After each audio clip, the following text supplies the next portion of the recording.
Will everyone please rise and join the Northeastern Illinois University Brass Quartet in singing America the Beautiful. The words can be found on page 51 of your program.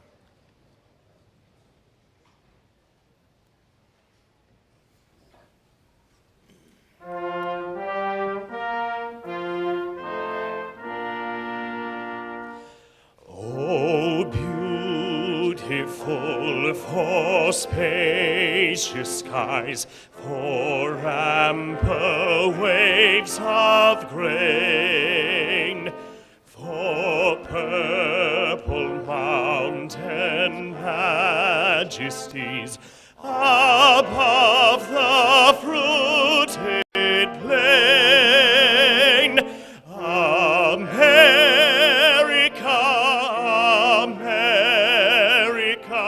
God shed his grace on thee, and crown thy good with brotherhood from sea to shining sea.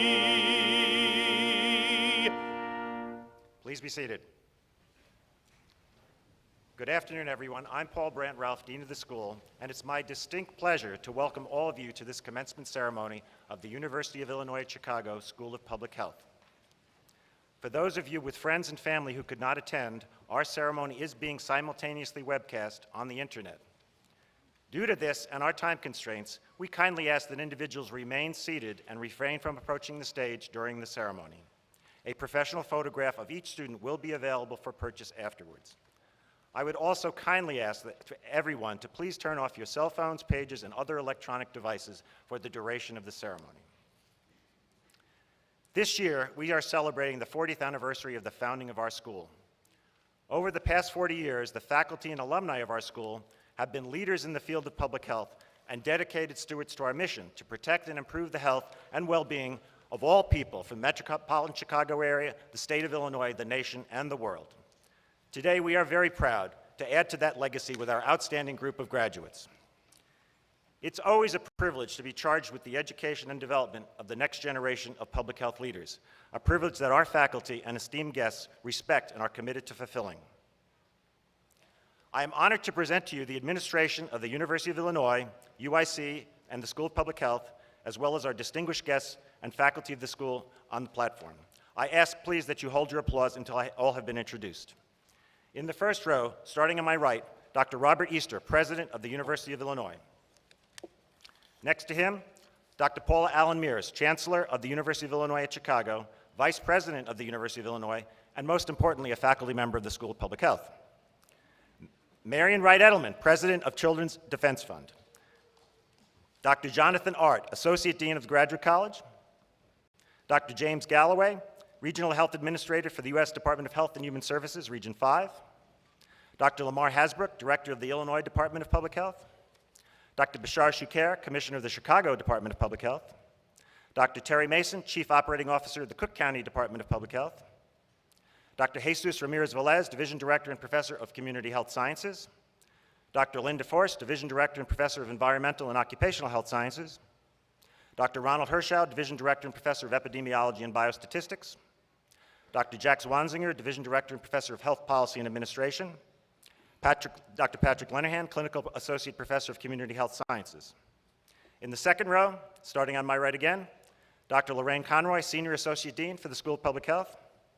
Dr. Shafdeen Amuo, Associate Dean for Urban Health and Diversity Programs.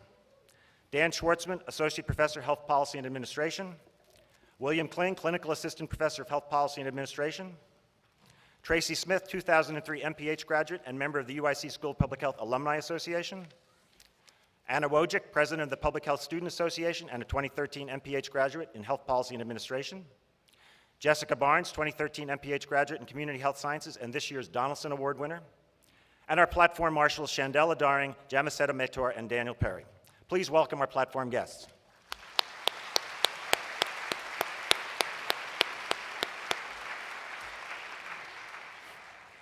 Seated in the audience today are many distinguished alumni from the school, and we are thrilled that you are here to celebrate with us today. We are also delighted to have distinguished members of the public health profession in our audience. So on behalf of the faculty and staff of the UIC School of Public Health, it is my pleasure to welcome all of our distinguished guests, our alumni, family, friends of our graduates, and of course, our graduates. I would also like to note that our school's student population reaches far beyond the Chicago area. We have a vibrant group of distant and online students, each of whom are poised to use their public health degrees to make a difference throughout the world. To our online and distant student graduates, and any of our other graduates who could not join us here today, congratulations. We honor you and know that you are with us here in spirit. Now I would like to speak to the families of the graduates. We know you must be very proud, as we are, of the achievements of the graduates who are here today. We know that they would not be where they are standing without your support, and so we would like to acknowledge your contributions as well. Would all the parents of our graduates please rise so that we may honor you?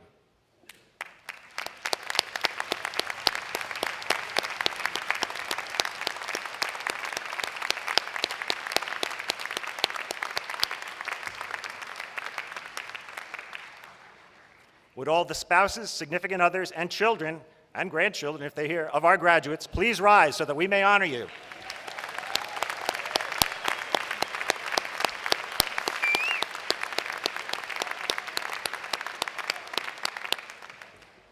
And it goes without saying that the graduates would not be here today without the efforts of our school's faculty and academic staff. Would the faculty and academic staff please rise to be honored?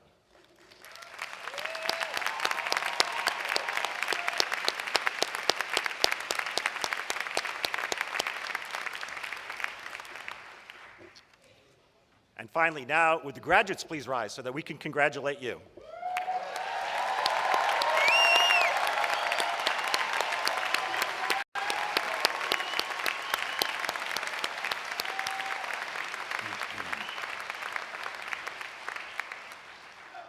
You may be seated.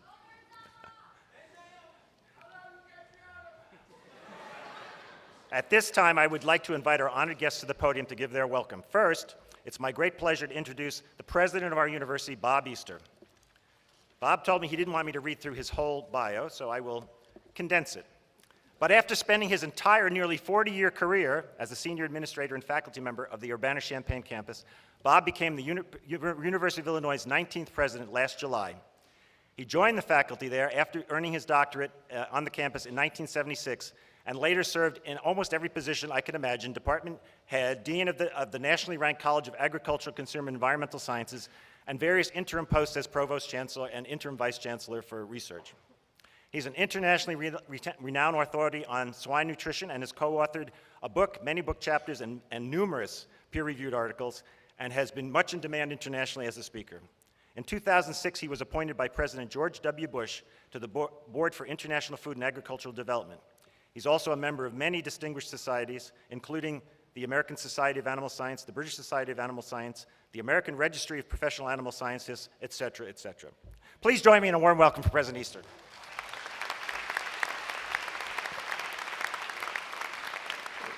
Thanks, Paul, for that very kind and brief introduction. And congratulations to each of you that are here today. I want to thank the faculty for investing your lives in the success of these young people and their education, for the friends and family who have contributed so much. This is truly a day of celebration. And for the graduates, it's a day that you will remember forever. And it's a day that whatever I say, you probably won't remember, so I'll be brief as I speak. But just consider what you've accomplished already. Slightly more than 30% of the people in this country earn a baccalaureate degree, fewer than 8% a master's, and only 3% a doctorate. So you've already accomplished something in education that many will never achieve. And this day marks a closing of one chapter in your life and moving on to another chapter. And you came to this point of success because of your commitment to excellence, your commitment to scholarship, your willingness to take on difficult tasks and persevere, and the passion that you have for the work that you imagine that you will launch into now as this new chapter in your life opens before you. I appreciate the work that you will do. What you are about to take on as a career serves one of our society's most fundamental and serious needs. Public health has a special place in my heart, and I want to just take a personal moment to tell you why. I'm a member of the polio generation. Those of us who are my age remember the early 1950s when in my first grade class there were individuals who were stricken with polio and have lived through the rest of their lives disabled. There was a day, it was a winter day, and I remember it vividly, when the public health nurse came to our school and lined us up in the hall and we were vaccinated. And from that moment on, none of us suffered from polio, and it's always something that I've appreciated and a recognition of the kinds of impacts that your profession has on humanity.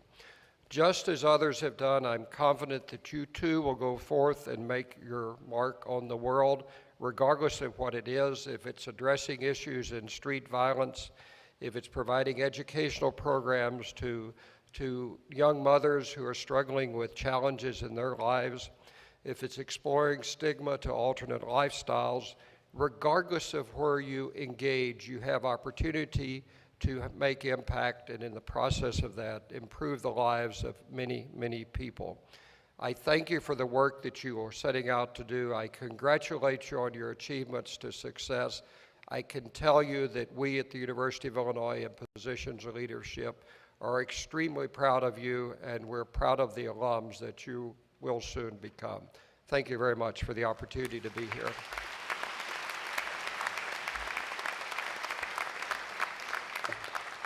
Thank you, President Easter.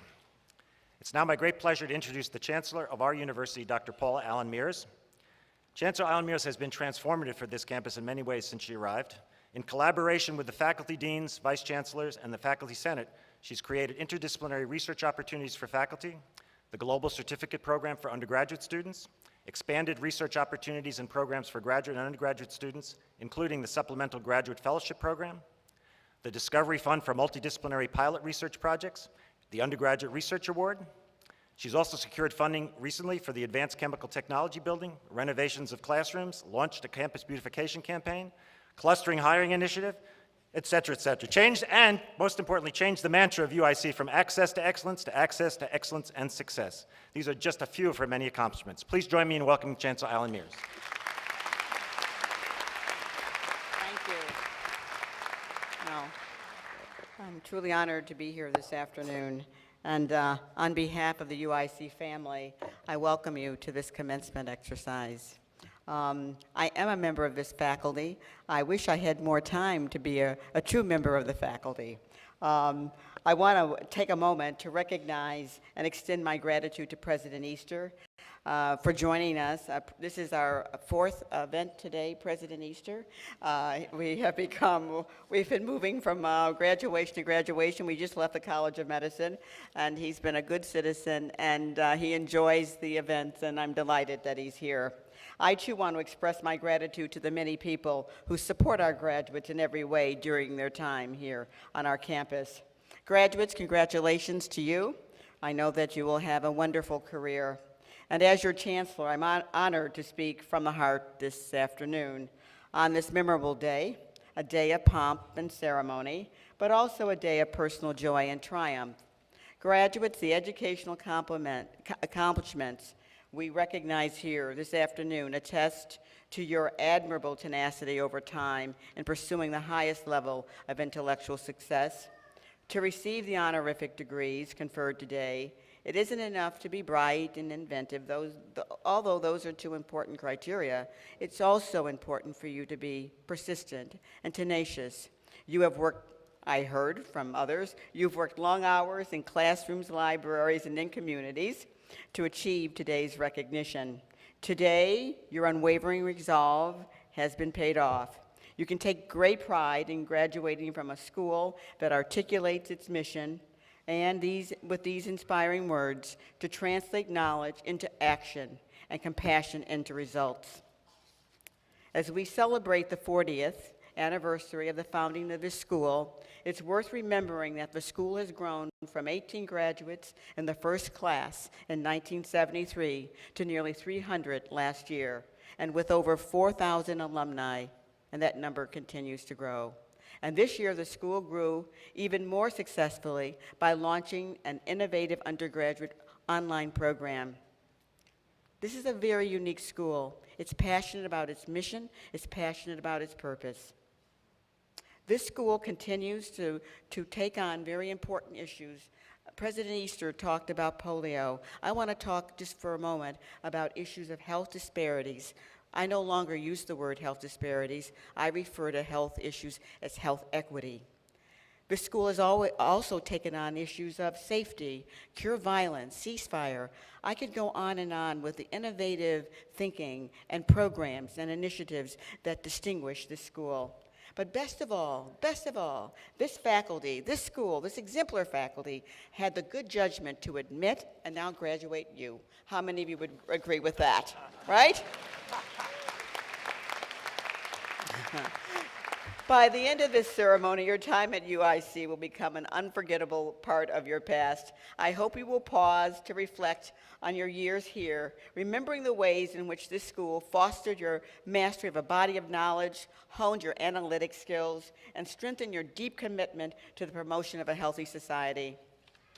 I urge you, as you leave this facility, to continue to grow as leaders and as innovators, as I'm sure you will, because that's the kind of school this is, and I'm sure they've instilled within you these values. Stay current in your field and use the best evidence to inform your thinking and actions. Work in the real world, but always retain your compassion and social awareness. Lead us into the promise of a healthier society. Please lead us into the promise of a healthier society. And by the way, don't forget to join the Alumni Association, visit us often, and keep in touch with your colleagues, the wonderful faculty, your mentors and friends. And as I depart from the podium, God bless each and every one of you, and congratulations. Thank you.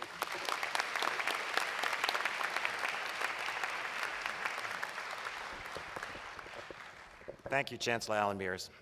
Now I would like to introduce our keynote speaker, Marian Wright Edelman, founder and president of Children's Defense Fund. Before her commencement remarks, I have the honor of presenting her for an honorary degree. Would you please approach the podium? I would like to read a citation from the Board of Trustees of the University of Illinois. Marian Wright Edelman, founder and president of the Children's Defense Fund, you have been an advocate for disadvantaged Americans for your entire professional life. Under your leadership, the Children's Defense Fund has become the nation's strongest voice for children and families. A graduate of Spelman College and Yale Law School, you began your career in the mid-1960s when, as the first black woman admitted to the Mississippi Bar, you directed the NAACP Legal Defense and Education Fund office in Jackson, Mississippi. In 1968, you moved to Washington, D.C. as counsel for the Poor People's Campaign that Dr. Martin Luther King, Jr. began organizing before his death. You founded the Washington Research Project, a public interest law firm and the parent body for the Children's Defense Fund. For 2 years, you served as director of the Center for Law and Education at Harvard University, and in 1973, you founded the Children's Defense Fund. You have served on the Board of Trustees of Spelman College, which you chaired from 1976 to 1987, and you were the first woman elected by the alumni as a member of the Yale University Corporation, on which you served from 1971 to 1977. You have received many awards recognizing your outstanding accomplishments, including the Albert Schweitzer Humanitarian Prize, the Heinz Award, and the MacArthur Foundation Prize Fellowship. In 2000, you received the Presidential Medal of Freedom, the nation's highest civilian award, and the Robert F. Kennedy Lifetime Achievement Award for your writings, which have included 8 books: Families in Peril, An Agenda for Social Change, The Measure of Our Success, A Letter to My Children and Yours, Guide My Feet, Meditations, Prayers on Loving and Working for Children, Lanterns, a memoir of mentor, Hold My Hand, Prayers for a Building of a Movement to Leave No Child Behind, I'm Your Child, Prayer for Our Children, and I Can Make a Difference, a treasury to inspire our children.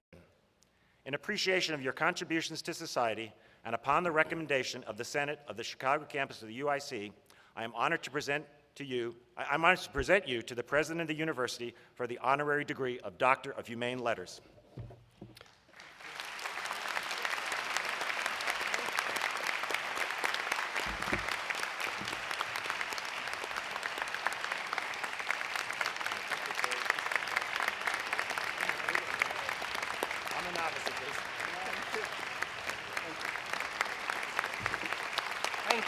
Thank you very much. Thank you.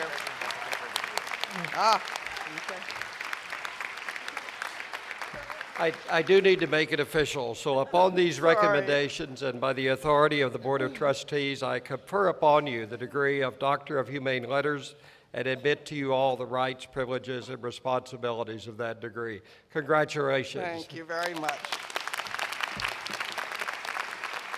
I am delighted to join this family, and I'm delighted to be here with your president, your chancellor, your dean, your faculty, your families, and most important, with what I'm sure is the best graduating class in the history of this school.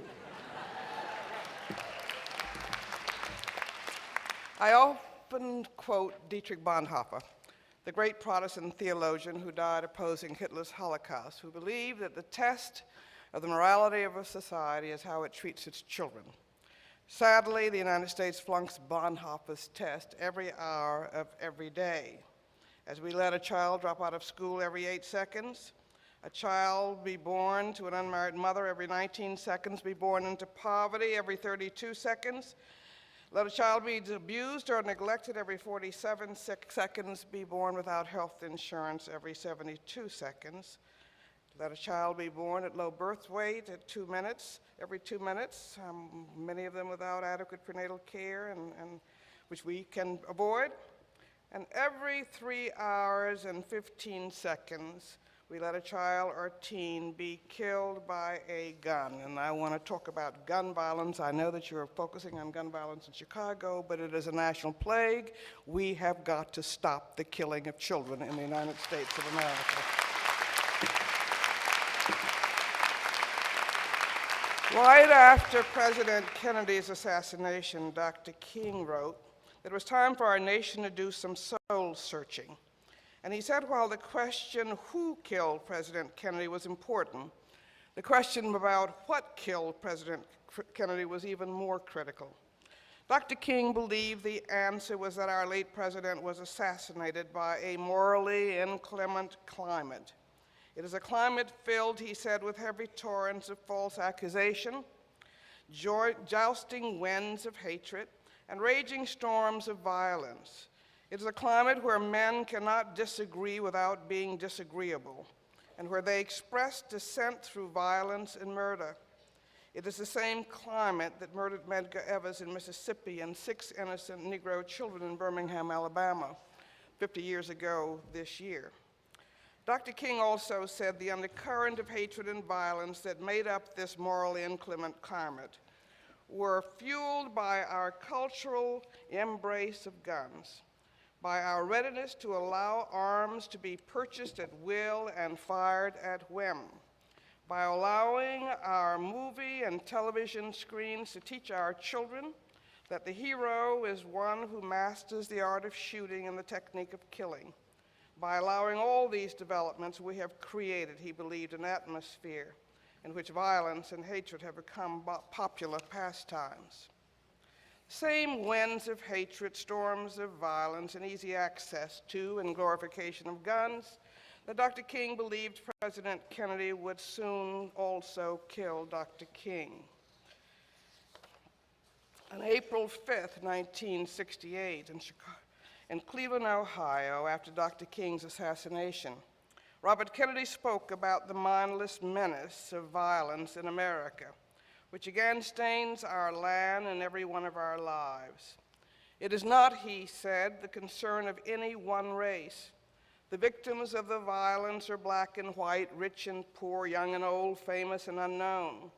No one, Kennedy said, no matter where he lives or what he does, can be certain who will suffer from some senseless action of bloodshed. And yet it goes on and on and on in this country of ours.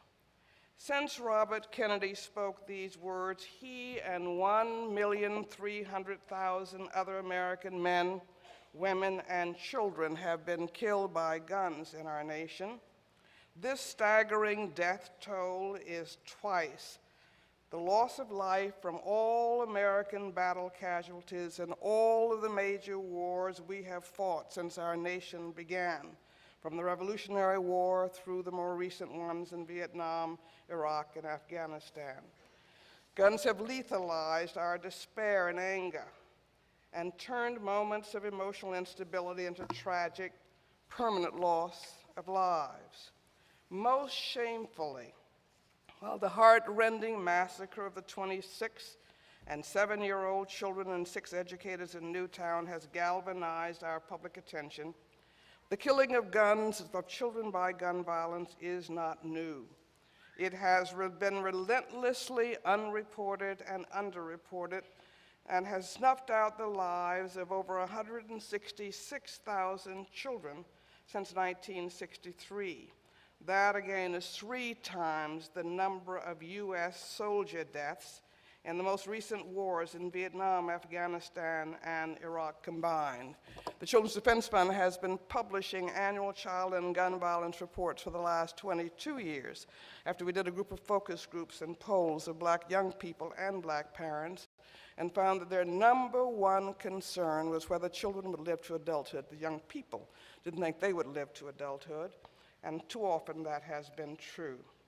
American children under 15 are 17 times more likely to die from gunfire than their peers in 25 other industrialized countries. And preschool children, the number of preschool children we lose every year exceeds the number of police officers killed in the line of duty. It is time to stop the killing of children. And we must build that movement to make that happen. Escalating violence against and by our children and youth is no coincidence. It is a cumulative, convergent, and heightened manifestation of a range of serious and too long neglected problems. We are a gun-saturated nation with an estimated 310 million guns in our country. Epidemic child and family poverty and hopelessness, increasing economic wealth and inequality, racial intolerance and hate crimes, rampant drug and alcohol abuse, pervasive evidence, violence in our homes with children being neglected almost every few seconds, as I've indicated earlier, violence being endemic in our popular culture, growing numbers of children being born into poor families or in single-parent families, though many single parents do a wonderful job, but they're overly busy and overly stressed, and we don't provide adequate supports for parents who don't have enough resources to handle it all on their own. But all of these things have contributed to enormous stresses and disintegration of the family, community and spiritual values, and support that all children need. And if you add to these crises easier access to deadlier and deadlier firearms, hordes of lonely and neglected children and youth left to fend for themselves by absentee parents in all race and income groups, I worry about the poverty of so many millions of children in our country, which is unworthy of us. And I know if Dr. King were alive today, he would be calling for another Poor People's Campaign. When he died, there were 11 million poor children. We now have 16.1 million poor children, almost 8 million living in extreme poverty. We can do better in the richest nation on earth, and we have to do better in this nation. But I also worry about affluenza, or children afflicted by affluenza who have so much and are always chasing for some sense of purpose. And I hope that we can begin to deal with this alienation of too many of our young people, or the disengagement, or the lack of purpose and mooring of our young people. And we've got to make sure that they all begin to get sound home training and education and a sense of purpose, sense of jobs, that they're going to be there in their future, and a sense of hope. But if you add to all of these things political leadership in all parties and at all levels of government that pays more attention to foreign than to domestic enemies, to the rich than to the poor, and to their own political interest than to the interest of children, families, and our community's needs, and I believe we face the social and spiritual disintegration of our society that we can and must act to change together. An anonymous sage wrote a few lessons, which I've been using a lot this year, saying that everything we needed to know in life we could learn from Noah's Ark. And the first lesson was, don't miss the boat.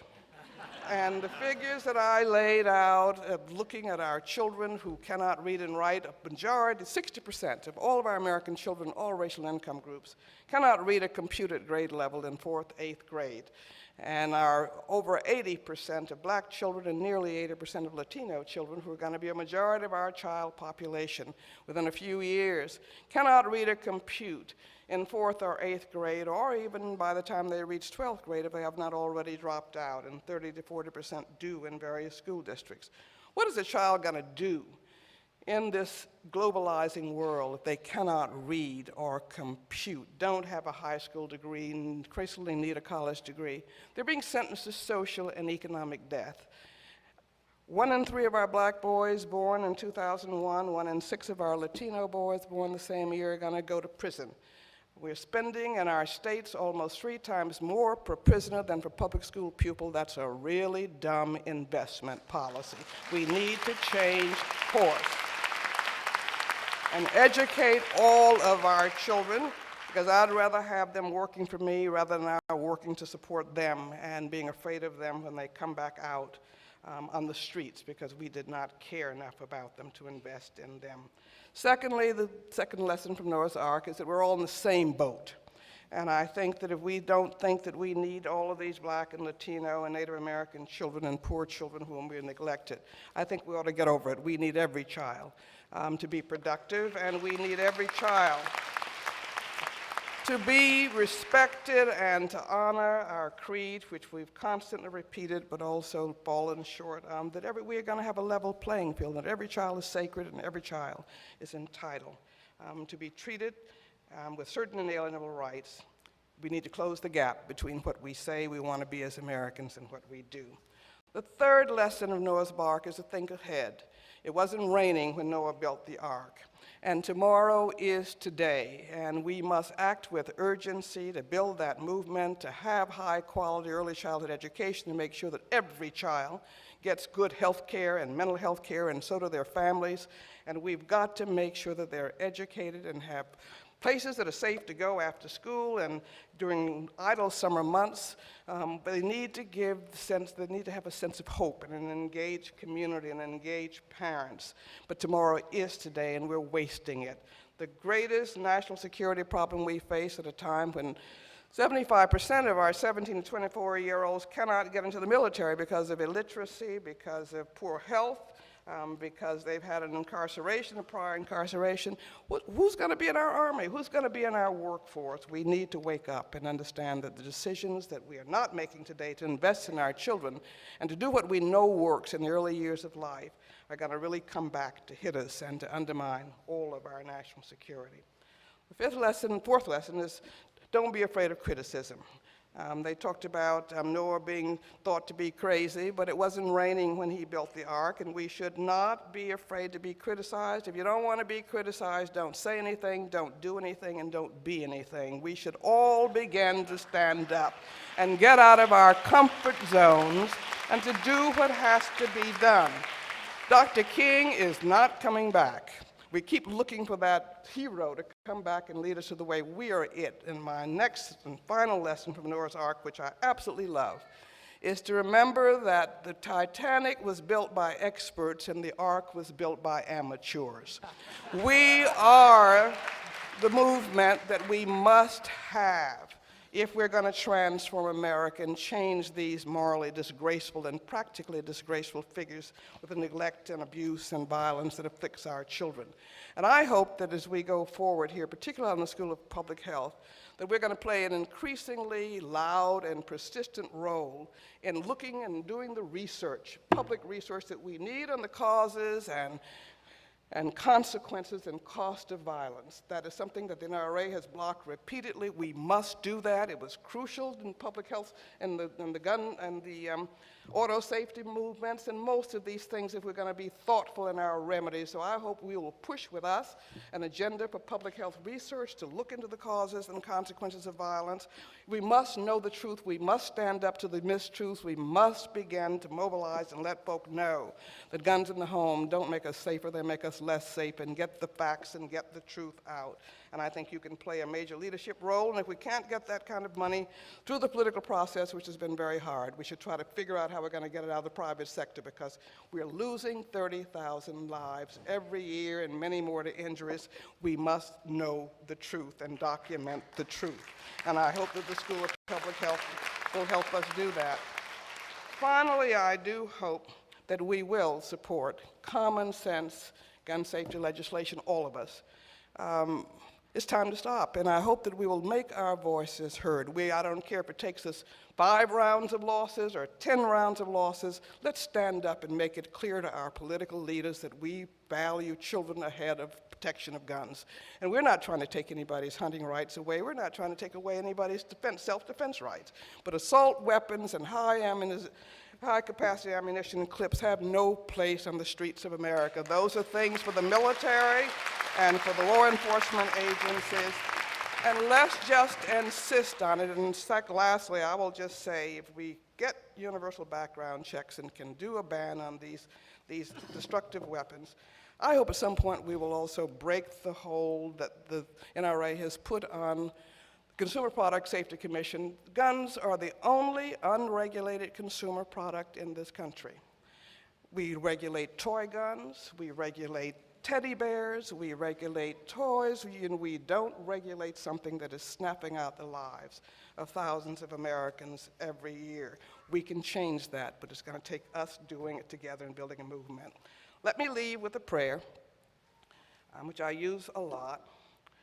Lord, I cannot preach like Martin Luther King Jr. or turn a poetic phrase like Maya Angelou, but I care, and I'm willing to serve and to stand together with others to build a movement to save our children. I am not brilliant or courageous like Harriet Tubman or Eleanor Roosevelt. I don't have her political skills, but I care. And I'm willing to serve and stand with others to protect our children. I cannot sing like Marian Anderson or organize like Bayard Rustin, but I can care, and I can come together with others and get out of my narrow silo and stand with others to build that movement our children must have. I'm not holy like Archbishop Tutu or forgiving like President Mandela or disciplined like Mahatma Gandhi, but I care, and I'm willing to serve and to do whatever I have to do to protect our children from violence and poor health and poverty. I'm not brilliant like Dr. Du Bois or as eloquent as Sojourner Truth and Booker T. Washington, but I care, and I'm willing to serve with others for children. Don't have Mother Teresa's saintliness or Dorothy Day's tough love, but I care, and I'm willing to do whatever I can do to be a part of that movement to transform our nation, to make sure every child is safe. God, is not as easy as the 60s to frame an issue and forge a solution, but I care, and I'm going to serve and stand with others to make sure our children's needs are met. Many older people say my mind and body are not as swift as in youth, and my energy comes in spurts, but when those spurts come, pick up the phone and get a hold of your congressman and tell him I care and I want you to stand up and protect our children. Many young people say I'm so young, nobody will listen, I'm not sure what to say or do, but our young people need to see adults teaching them by example that they can care and that they can be willing to serve and stand with others to speak up for themselves and for others. Many say I can't see or hear well. I don't speak good English or stutter sometimes, and I get real scared standing up before others. Stand up anyway, scared as you can be, but you can speak up courageously and say I'm willing to stand and serve and vote for voteless and voiceless children. So I hope as you leave this marvelous school and go out to pursue your career in public health, that you will ask God to use you as God wills to save our children today and tomorrow, and to build a nation and a world where no child is left behind, every child is safe and healthy and has enough to eat and a place to sleep. And what is it going to do for us as a nation if we have all of this money, the richest in the world, the highest number of weapons in the world, and we lose our children, and we lose our future, and we lose our souls? So Godspeed as you go out. Let's build that movement for our children.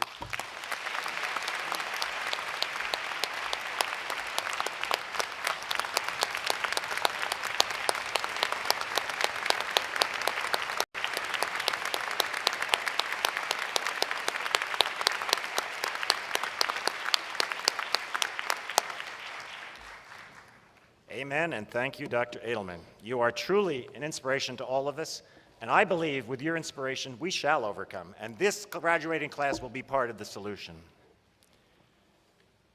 Now, we would like to ask our degree candidates to please rise. That's you. This is the final exam. Come on. President Easter, upon the recommendation of the faculty and by vote of the Senate, I have the honor to present the candidates for the degrees of Master of Public Health, Master of Science, Master of Healthcare Administration, Doctor of Public Health, and Doctor of Philosophy.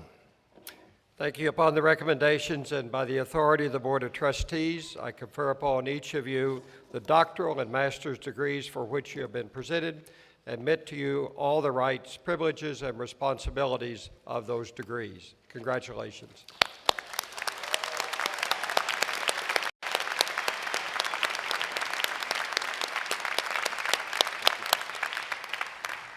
Thank you, President Easter. At this time, we would like to honor each of our graduates. During the ceremony, you will notice some of our graduates wearing black and salmon soles. We honor these graduates as members of the Delta Omega Society, the Honorary Society in Public Health. Associate Dean Amuo and Professor Schwartzman, please take your places on the platform and at the podium.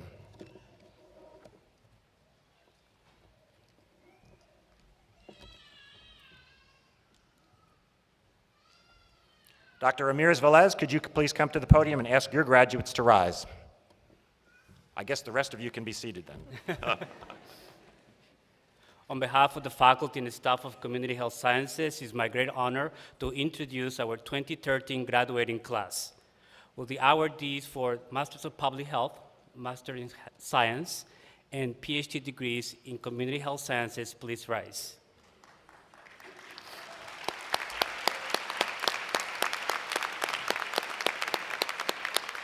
Our academic coordinator, David Brown, will now lead you to the platform to be recognized and receive your diploma. Upon returning to your seat, please remain standing to be recognized as a group.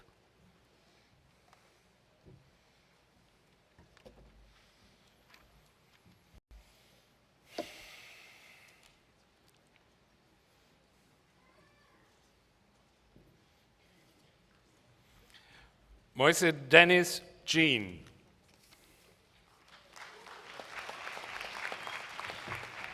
Kimberly Learn.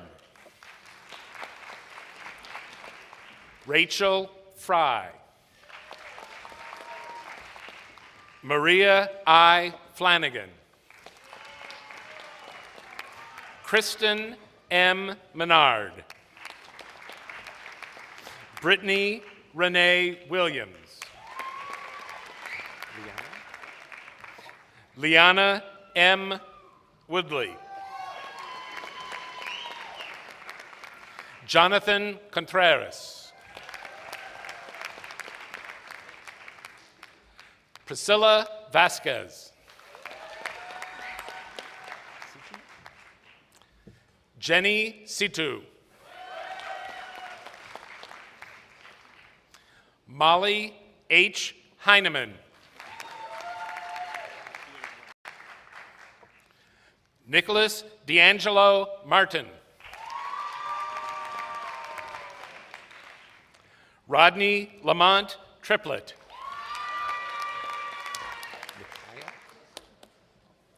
Nikaya C. Rapier.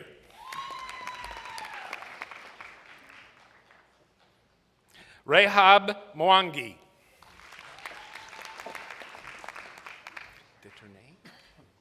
Charlotte Detournay.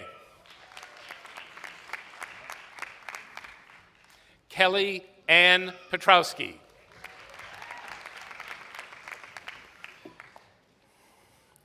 Kelly L. Stempinski.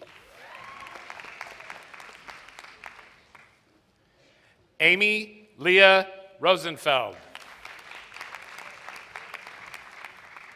Nicole Dana Gonzalez. Fiona V. Anderson. Kelly M. Brown. Melissa L. Heim. Allison Flynn. Renee L. Alvarez. Kiva Clift. Christine Morley. Rebecca Allen.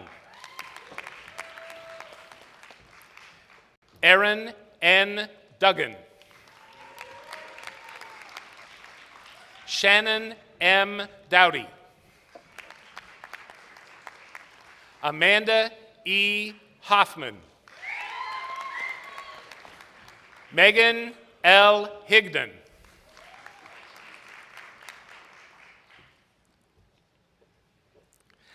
Mani Graywall.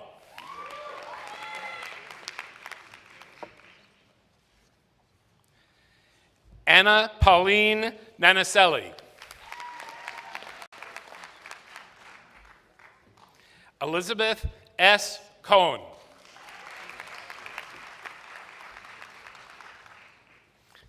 Anna Barnes.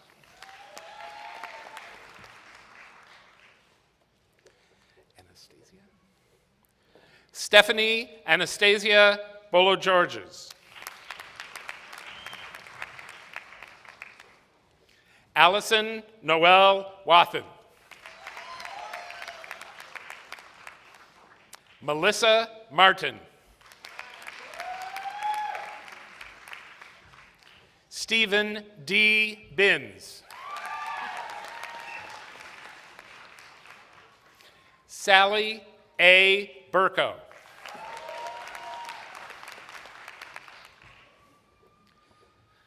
Nadine Maya Shabib.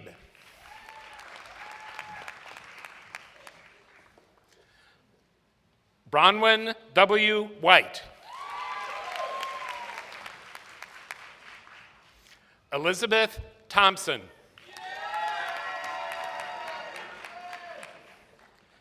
Charisse Renee Franklin.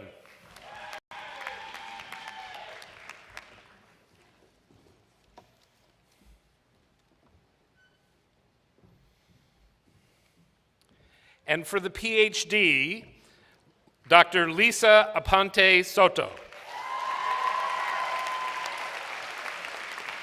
The title of Dr. Aponte Soto's dissertation is The Impact of Puerto Rican Maternal Feeding Practices on Child Obesity Prevention and Development. The chair of her committee and hooding her is Noel Chavez.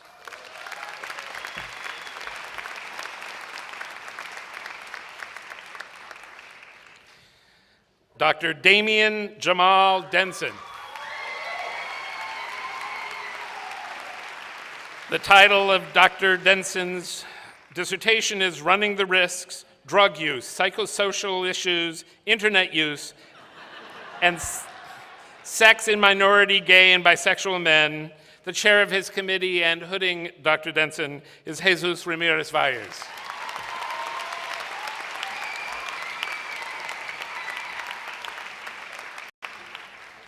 Dr. Rosalba Hernandez.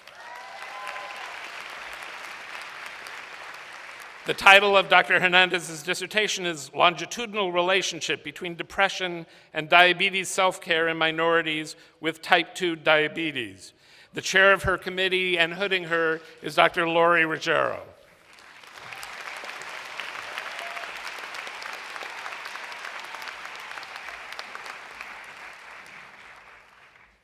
Congratulations. Now, Dr. Forrest. Honored guests, families, and friends, let us congratulate this new generation of public health professionals and scholars.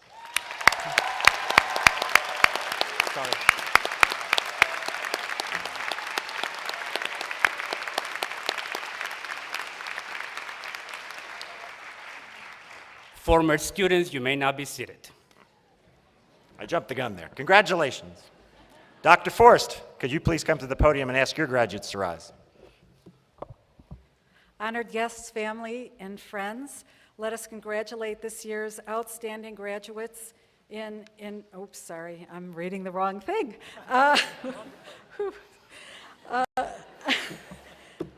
On behalf of the faculty and staff and family in Environmental and Occupational Health Sciences, it's my great pleasure and honor to introduce our 2013 graduating class. Will the awardees for the Master of Public Health, Master of Science, and PhD degrees in Environmental and Occupational Health Sciences please rise?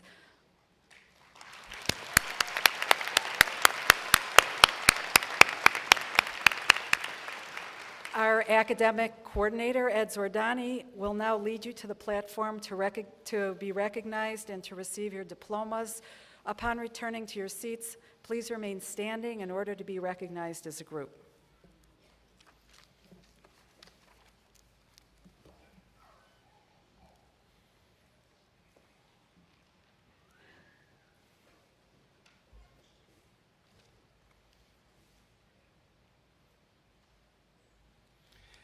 Amy Allegretti Brownell.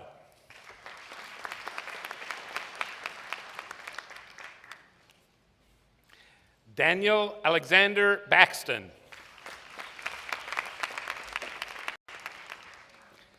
Vrinda Mahishi.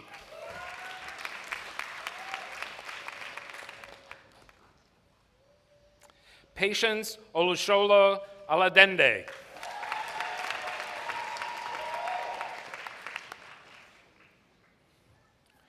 Elizabeth Olawaritan.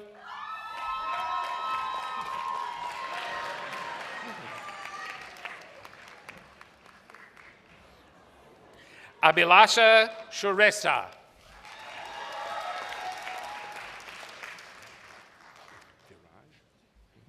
Viraj R. Vora.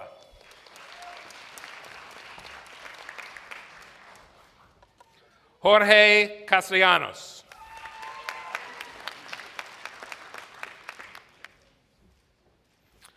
Quincy Coleman.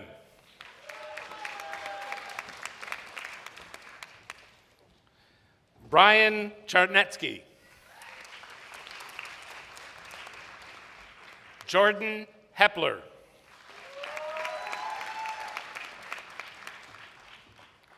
Jason Lauder.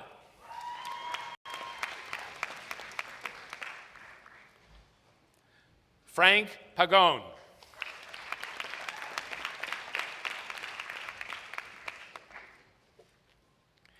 And for the PhD, Dr. Alfreda Beth.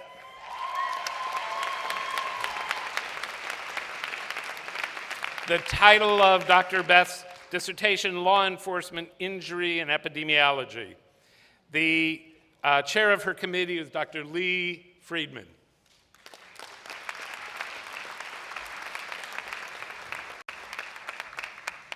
Dr. Julia F. Lippert.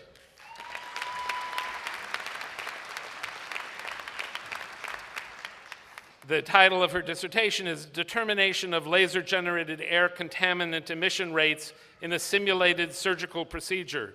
The chair of her committee is Stephen Lacey, and hooding her today is Dr. Lorraine Conroy.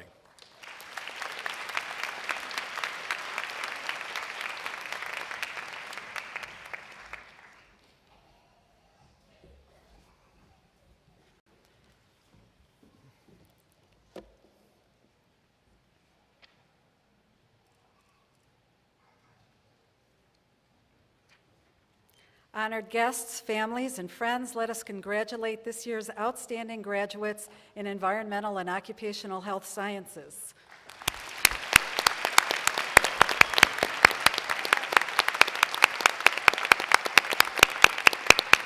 You may now be seated. Congratulations. Dr. Hirschau, could you please come to the podium and ask your graduates to rise?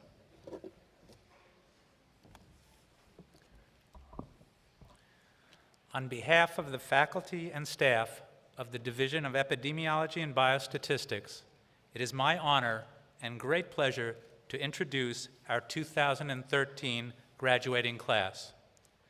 Will the awardees for the Masters of Public Health, the Masters of Science, and PhD degrees in Epidemiology and Biostatistics please rise?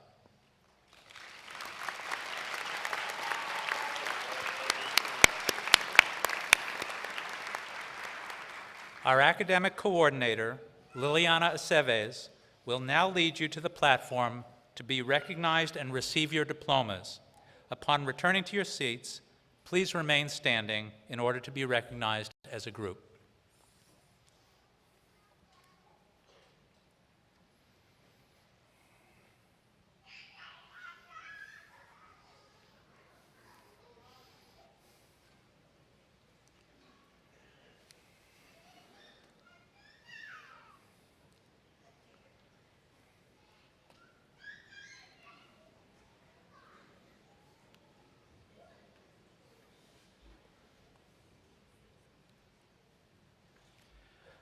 Oluwatunmise Adewale Adejumo.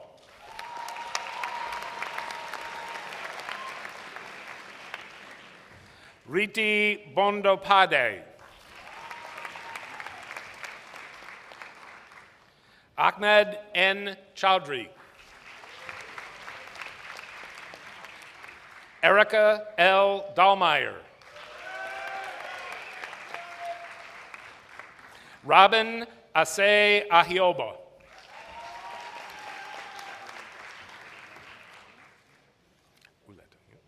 Uletta H. Jackson.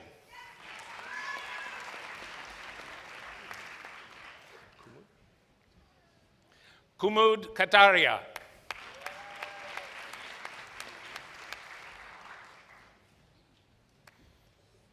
Benjamin D. Katz.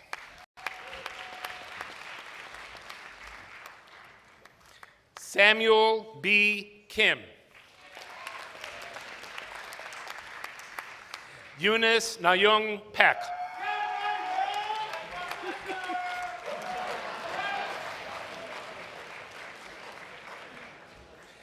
Dharani Ramanathan.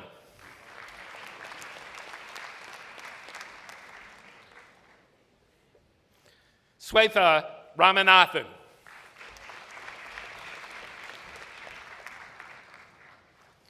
Roe Van Ryberg.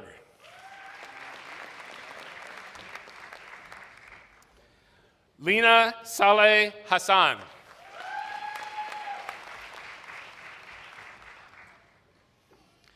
Katie Marie Schaldenbrand.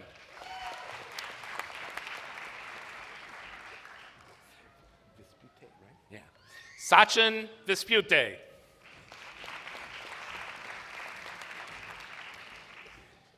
Samuel E. Wing. Natalia M. Zaparanyuk.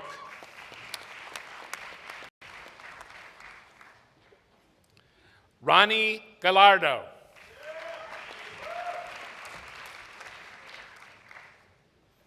Diana L. Gregory.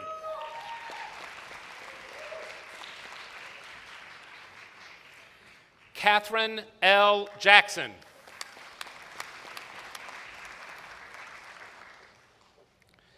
My love Mortel.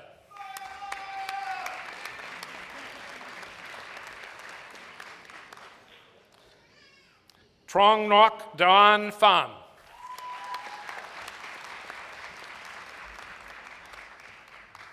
Bradley Andrew Strong.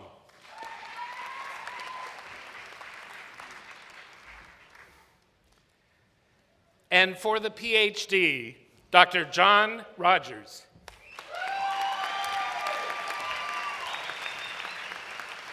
The title of Dr. Rogers' dissertation, Wound Healing and Resumption of Sexual Activity Following Medical Male Circumcision.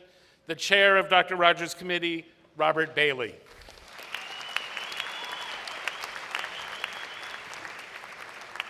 Fei Shi. The title of Dr. Shi's dissertation, Model Selection and Multivariate Analysis with Missing Data. The chair of Dr. Shi's committee, Huan Chen, and hurting him today is Bob Anderson.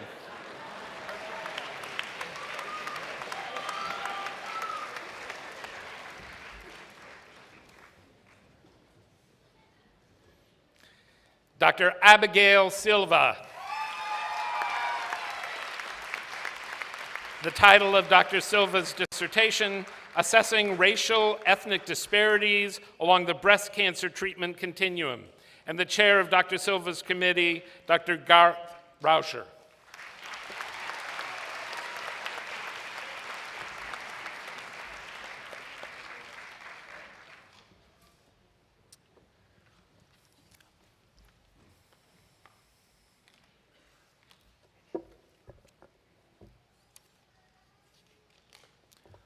Honored guests, family, and friends, let us congratulate this year's outstanding graduates in epidemiology and biostatistics.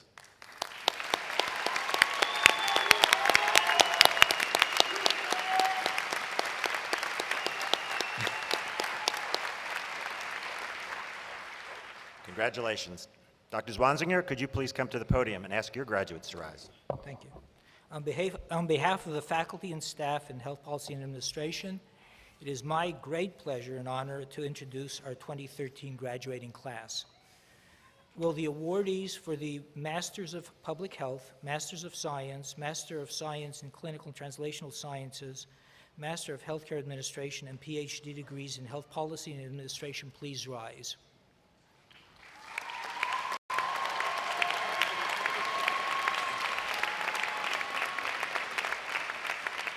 Our academic coordinator, Amy Weibel, will now lead you to the platform to be recognized and receive your diplomas. And as you probably remember, upon returning to your seats, please remain standing in order to be recognized as a group.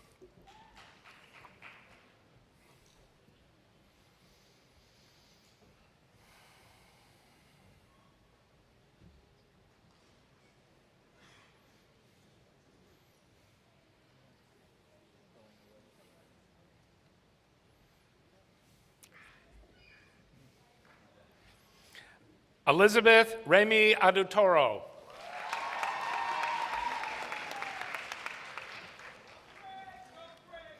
Blessing Ahabwe.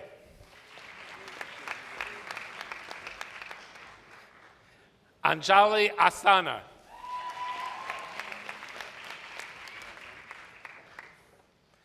Priyang Bakshi.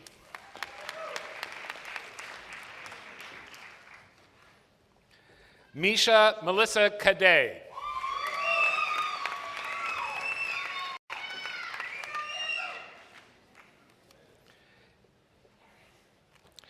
Yvette Danielle Castaneda Vera.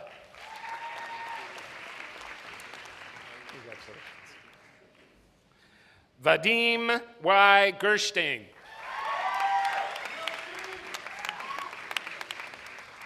Allison Goldstein.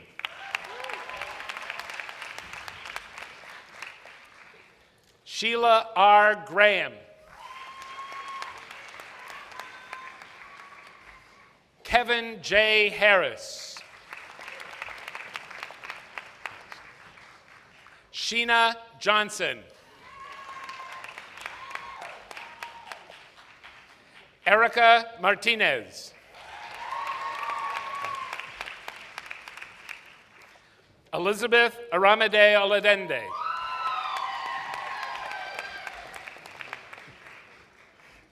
Hamza Ali Obeid.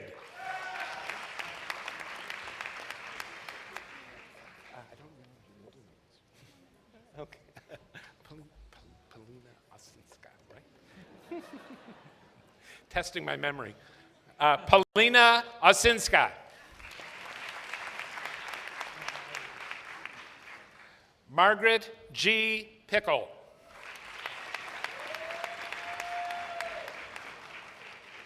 Shelby Elizabeth Raish.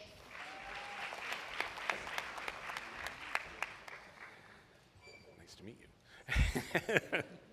Johanna N. Rising.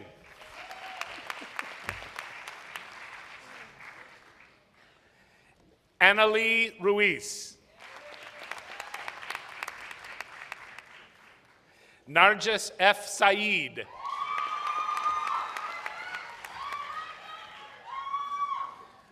Naveen Sheikh.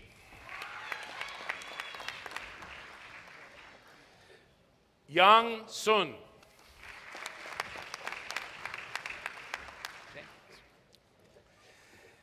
James Oladipupo Vaughn.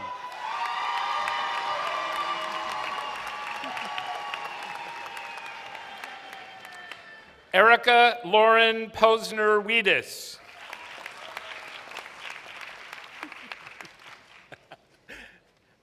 Anna Wojcik.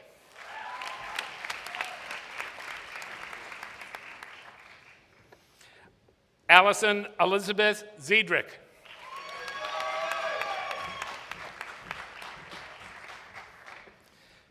Sarah Jillian Acosta.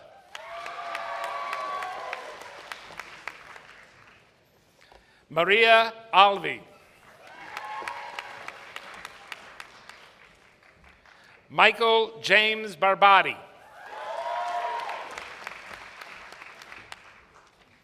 Vincent Paul Barbati.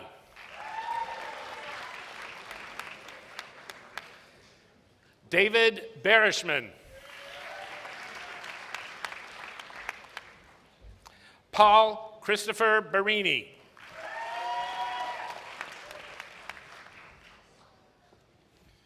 Swati Banja.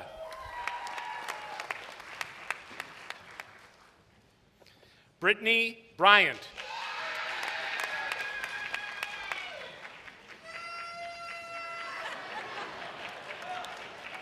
Jennifer Suzanne Dawson Tibbetts. Ramandeep K. Downey.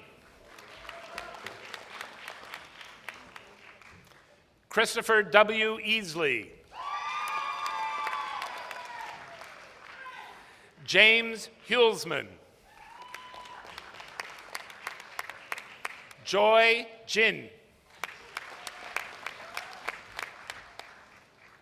Kristen L. Klimas.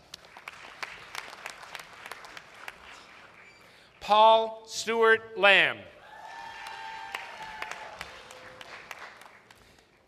Katriana L. Lewis.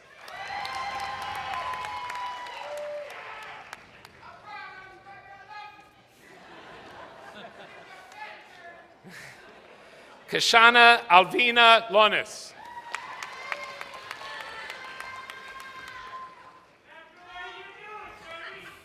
Sana Mahmoud.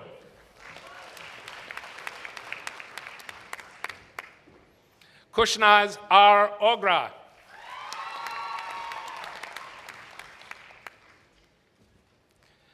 Oleinka Oshodi.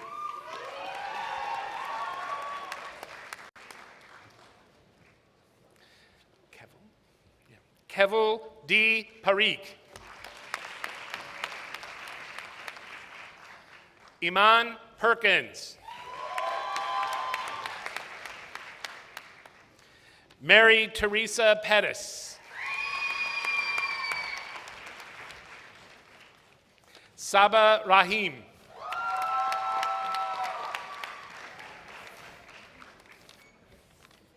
Zara M. Rizvi.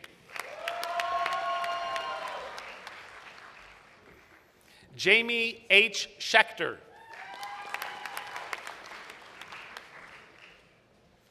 Robert E. Strail. William Richard Sunderman.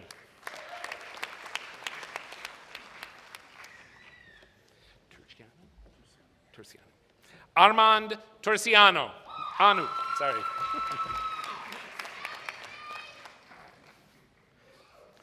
Aaron M. Werner.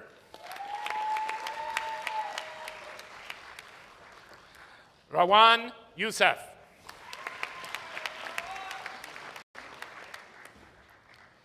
Mohammed Manir Hindi.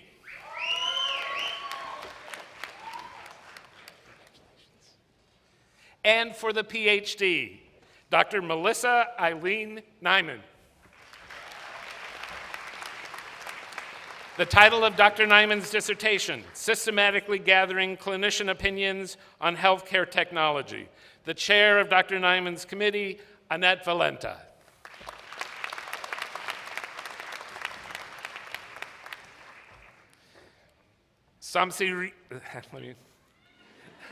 I did practice.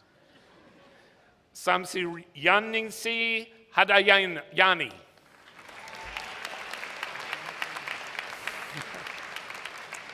The title of Dr. Hadayani's dissertation, Factors Influencing Brothel-Based Female Sex Workers' Self-Perceived Risk for HIV Infection in Surabaya, Indonesia. And the chair of Dr. Hadayani's committee is Judith Levy.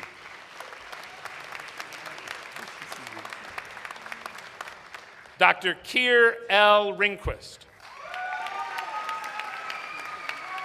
The title of Dr. Ringquist's dissertation is Evaluation of a Hospital-Based Fall Prevention Program.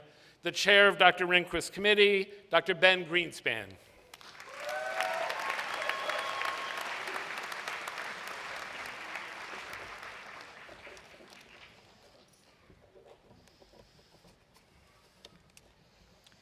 Honored guests, family, and friends, let us congratulate this year's outstanding graduates in Health Policy and Administration.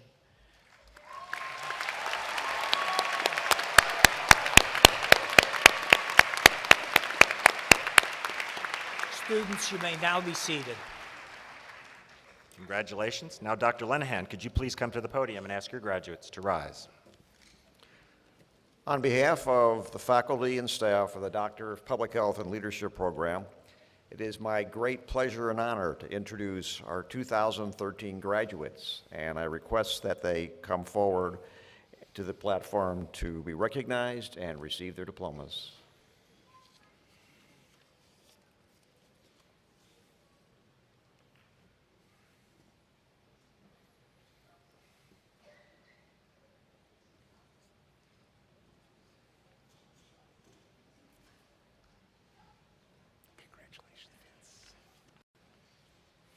For the doctorate in public health, Vincent J. Hoffel. The title of Dr. Hoffel's dissertation, The Public Health Value of Healthcare Claims for Understanding Chronic Disease and Healthcare Utilization, and the chair of Dr. Hoffel's committee, Dr. Michael Kalis.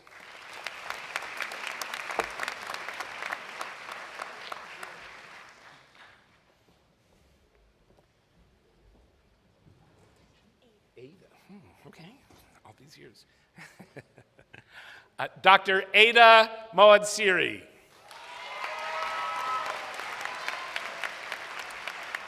The title of Dr. Moadsiri's dissertation, Strategic Health Impact Assessment Approach to Food-Related Policy Development, a Case Study in Tonga.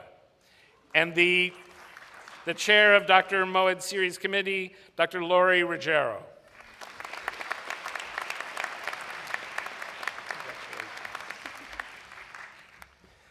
Dr. Erica D. Seltzer. The title of Dr. Seltzer's dissertation, The Use of Social Networking Sites for Recruiting Minority Childhood Cancer Survivors in Research, and the chair of Dr. Seltzer's committee, Dr. Edward Mensah.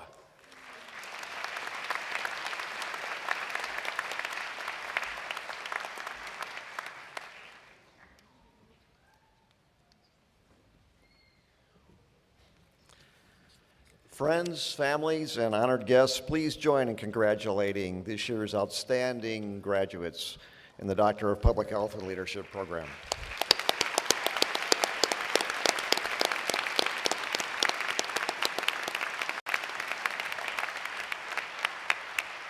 Let's congratulate all of our graduates again.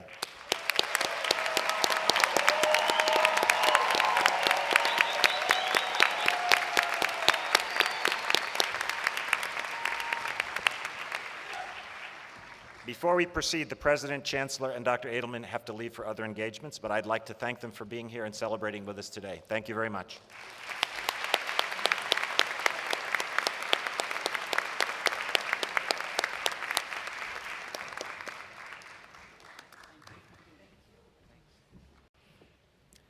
Each year, the college presents the Golden Apple Award to honor excellence in teaching.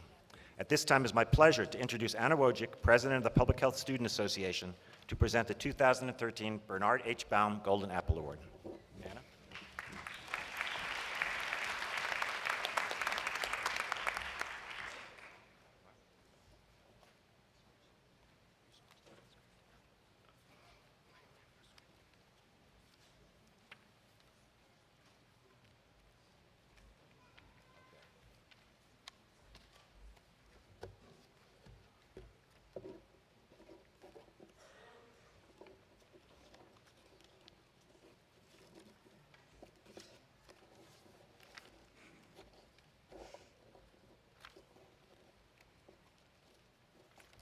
Okay. It is my honor to present this year's Bernard H. Baum Golden Apple Award.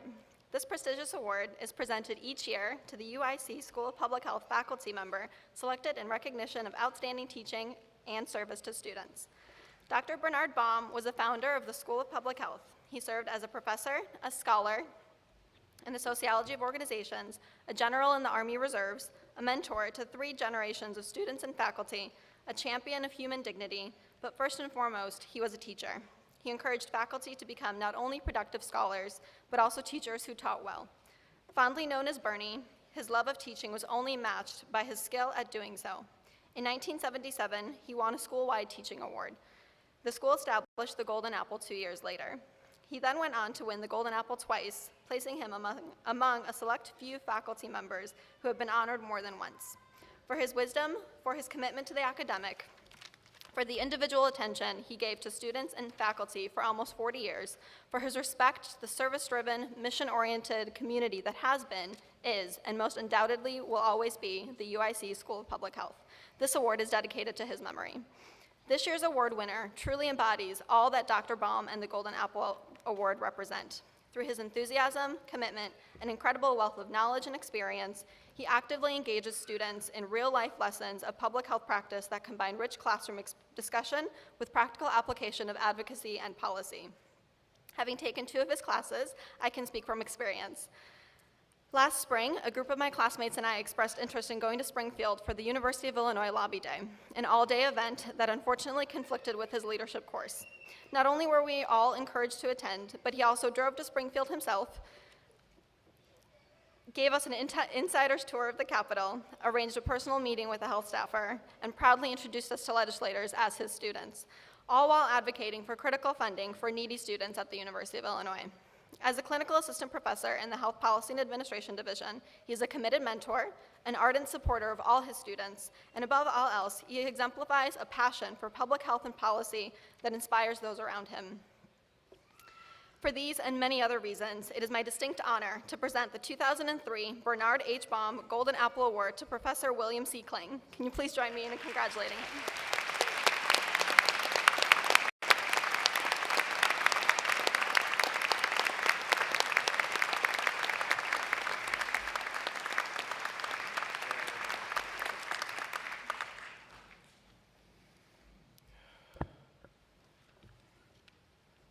Thank you very much, Anna. I'm honored and humbled to receive this prestigious award. I did have the opportunity to meet Professor Baum, and like him, I am passionate about teaching and committed to working with students as they pursue their educational and, more importantly, career goals. I pride myself on being energetically student-driven. And our students, your children, spouses, loved ones, and friends have given me great hope to be optimistic about our world's future. Students like Milicia Bansa, who took me on as a project and succeeded. Ada Mutsiri, receiving her DRPH today, who has impacted a whole country's food system. And Anna Wojcik, whose capstone presentation was a hopeful foreshadowing of her future on Capitol Hill. And of course, I'm proud to serve alongside others who are student-driven, Professor Sewell, Schwartzman, Rosenberg, and Handler, just to name a few. So I accept this award gratefully and with great hope for the future, as our wonderful students here today continue their journey to be successful, do good, and make change for all of humankind. Thank you very much.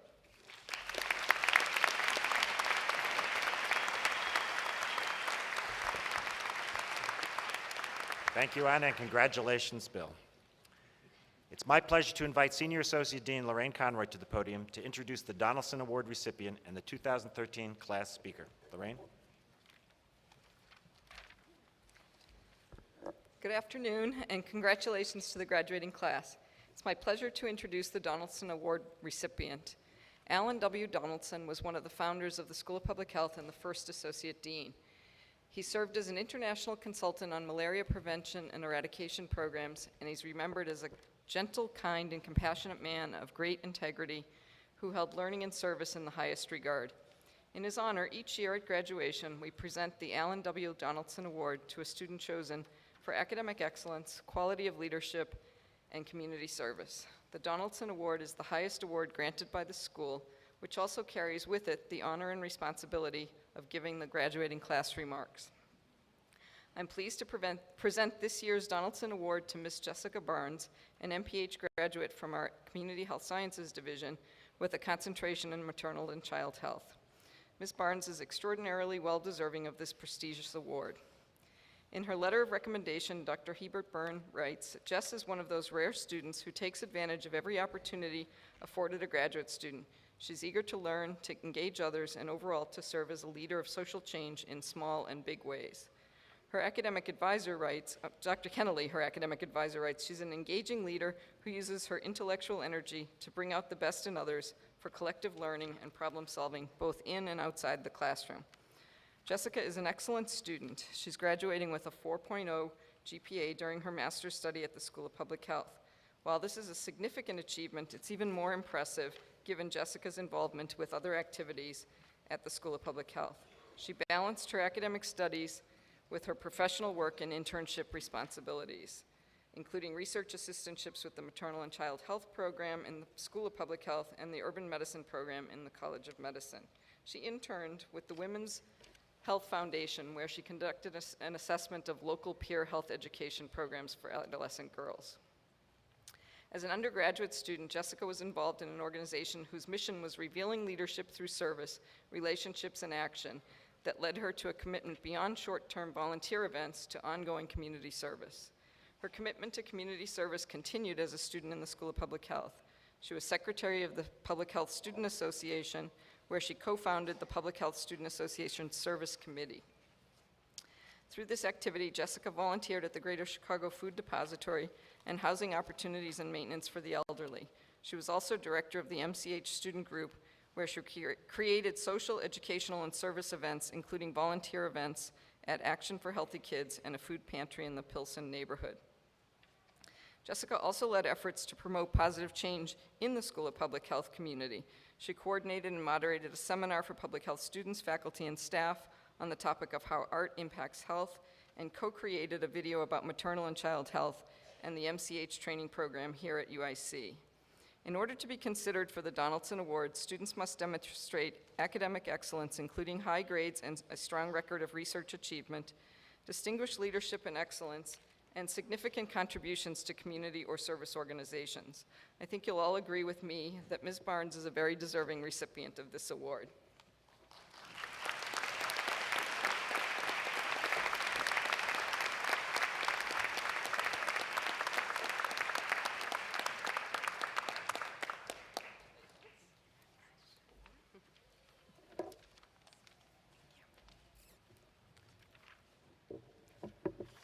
All right, thank you. Hello, everyone. I want to first say thank you to Paul Brandoff, our school dean, Lorraine Conroy, our senior associate dean, and the Committee on Academic Progress for selecting me as Alan Donaldson Award recipient. I'm very honored to be recognized for this award. Second, and more importantly, I want to thank everyone for being here today. First, my wonderful colleagues who are sitting in these very seats in front of me, whom I've shared so many memories with.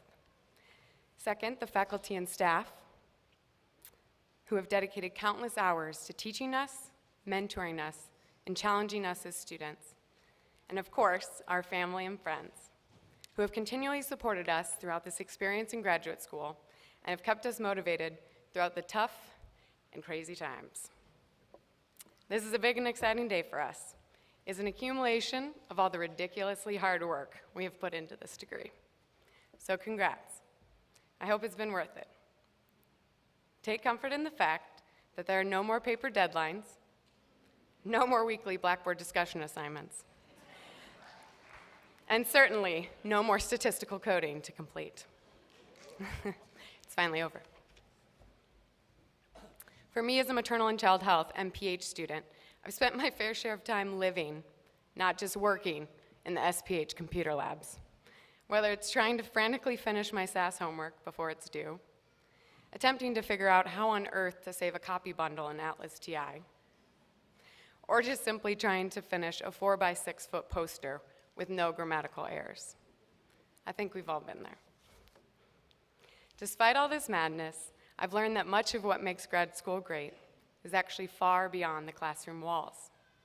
Yes, what we've learned here daily is very important, but it's also about the relationships we've created with professors, staff, and each other.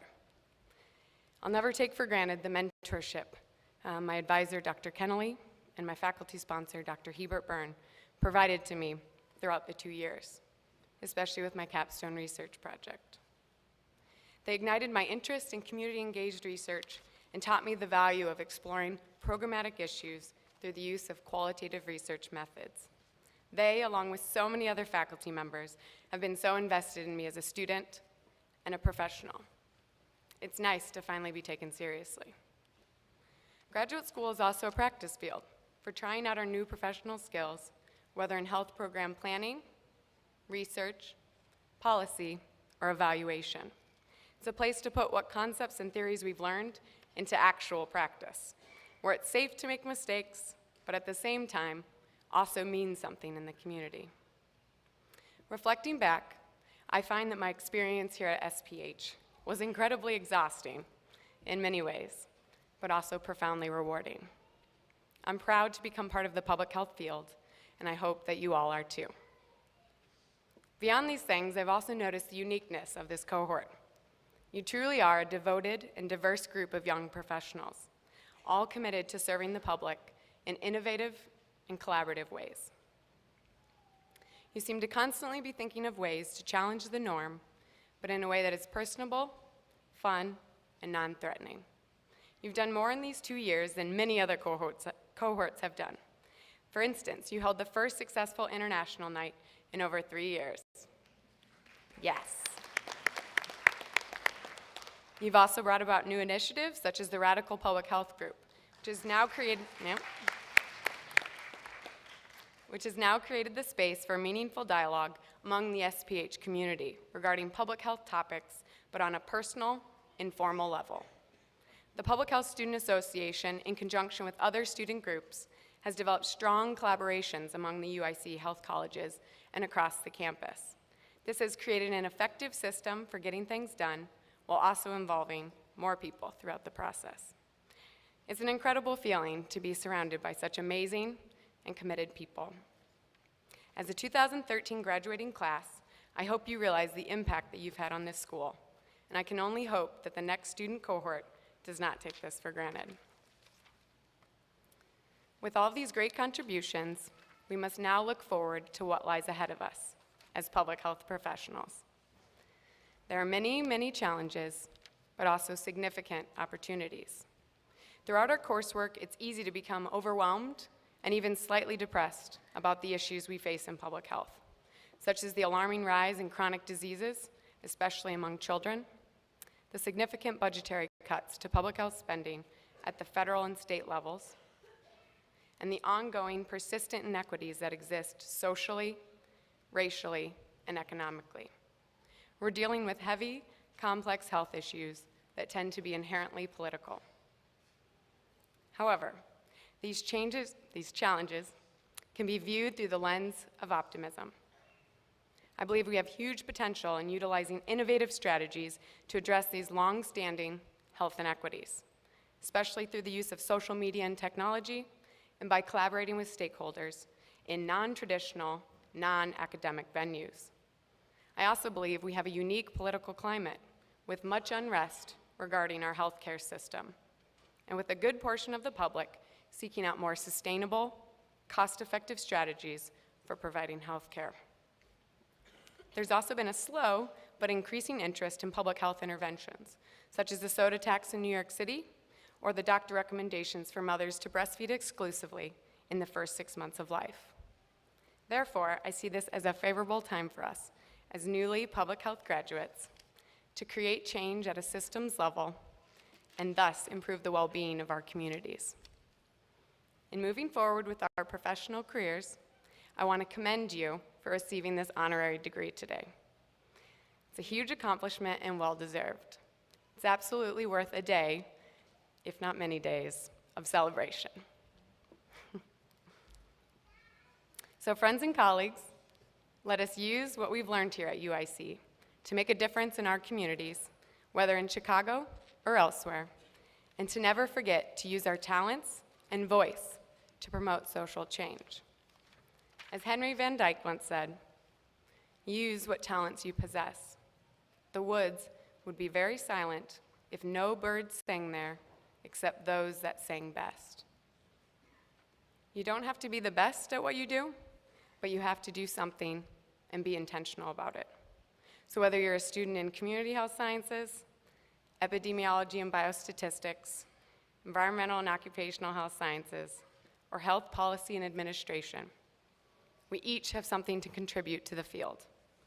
I hope that you will always retain integrity with the work that you pursue, and just as Dr. Turnock remarks in his book, commit your lifelong career to promoting community well-being and ensuring conditions in which people can truly live healthfully. Thanks so much, and again, congratulations to the class of 2013.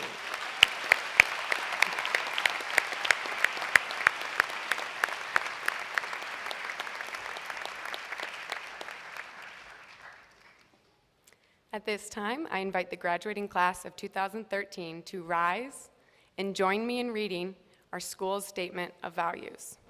These can be found in the insert for the School of Public Health in your commencement booklet.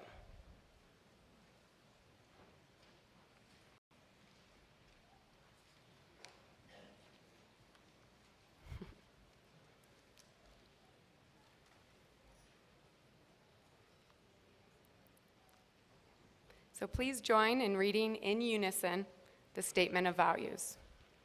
We are a community of scholars and staff dedicated to creating a healthy society.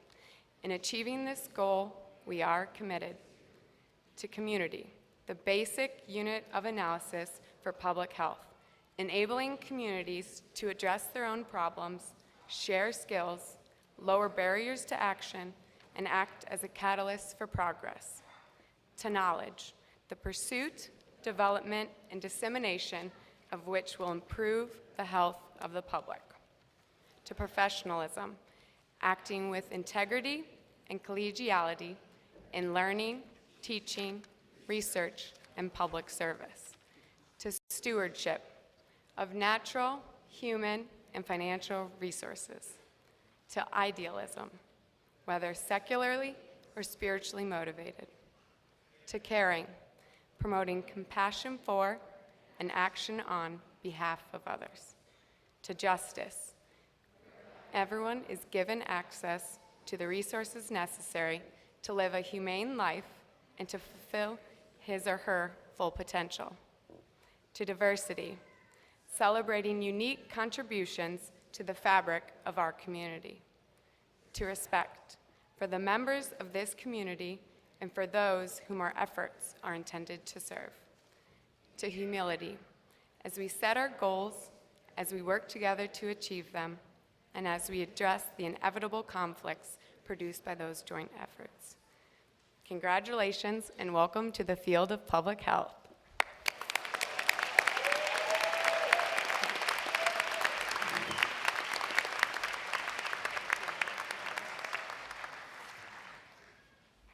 Thank you, Jessica, and congratulations. It's now my pleasure to invite Tracy Smith. You can be seated again. Please be seated. It's my pleasure to invite Tracy Smith, Alumni Board Member and 2003 MPH graduate, to the podium to welcome our new graduates into the Alumni Association. Good afternoon, everybody. I actually need the graduates to rise again. Well, it's good. You get the blood flowing, right? Graduates, you may now move your tassels from the right to the left.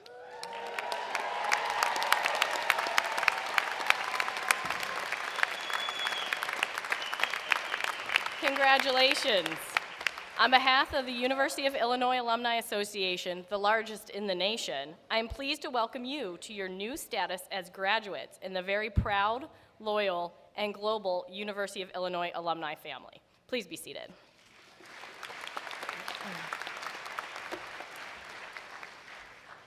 UIC alumni cover the globe. Nearly 200,000 UIC graduates live and work throughout the world, in every state of the nation and in more than 100 countries.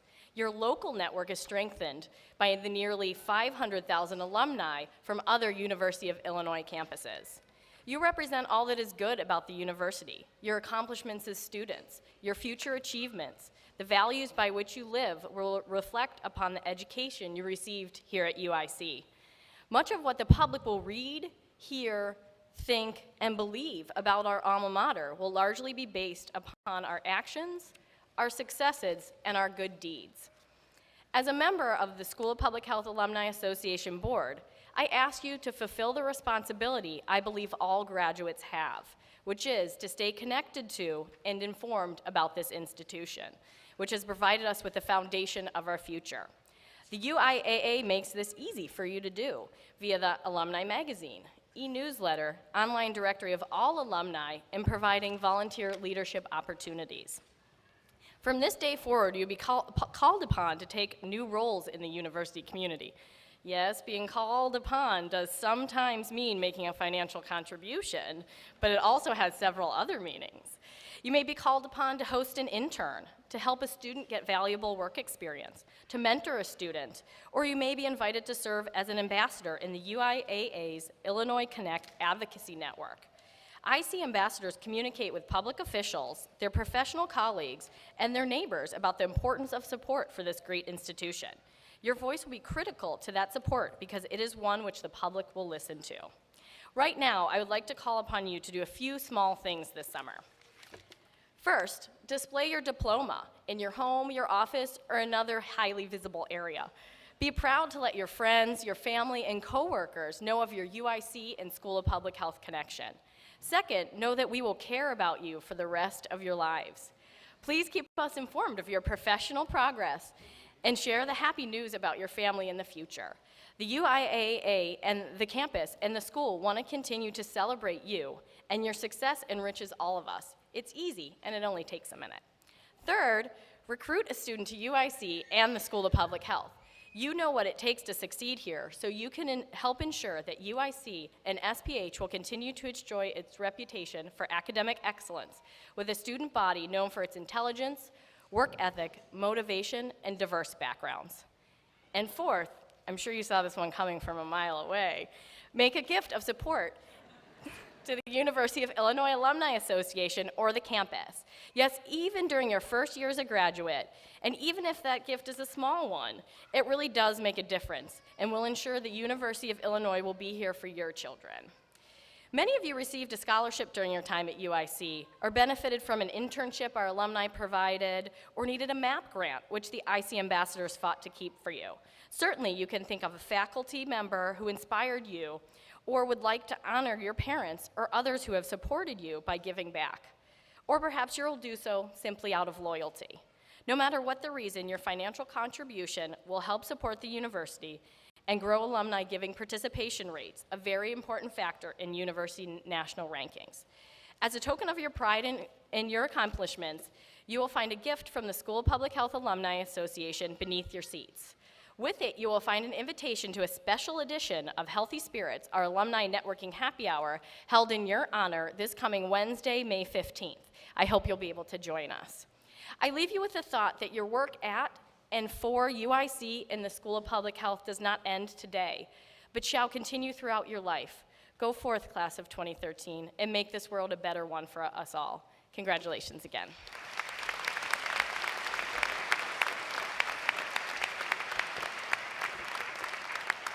Thank you, Tracy. This concludes our formal ceremony. Let's give our graduates one more big round of applause.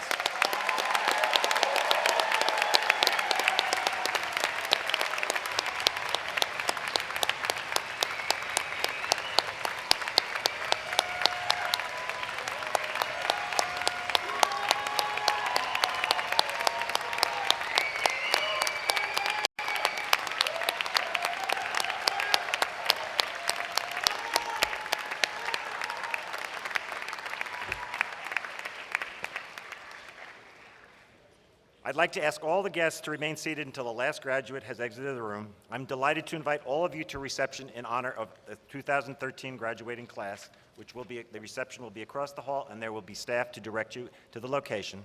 Thank you all for joining us today. Will the marshals please take your positions to lead the recessional?